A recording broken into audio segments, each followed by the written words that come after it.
শোন শালবন, শালবন ব্লগ, শর্মিষ্ঠা তোকে বলছি, শালবনির। হ্যাঁ, তোকে আমি একটা কথা বলছি, চকতারিনীর মাল, শোন, বিষাক্ত মাল চকতারিনীর। শোন, তোর স্বামী তো আর স্বামী নয়, তোর স্বামী হলো চুড়ি পরা লোক।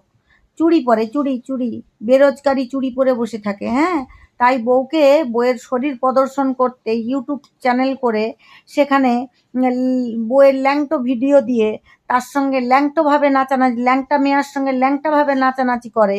হ্যাঁ, তো সে মানে কি বলবো, চুড়ি পরা লোক আর কি। হ্যাঁ, নালে সিঁদুরটা একটু মাথায় ঘষে দে। আর আমি এটা মনে করি যে কোনো মেয়ে যদি খারাপ হয় তার স্বামীরই হাত থাকে। হ্যাঁ, তার স্বামীরই হাত থাকে, তার স্বামীর অকর্মণ্যতায় হাত থাকে, বা স্বামীর অপারকের হাত থাকে। ঠিক আছে, আমি এটা মনে করি। কিন্তু ওই লোকটা এগোতে পারতো, কিন্তু তোর মতন একটা শাকচুন্নি এসে যাওয়ার কারণে ওই লোকটা জীবনে কিছু করতে পারে।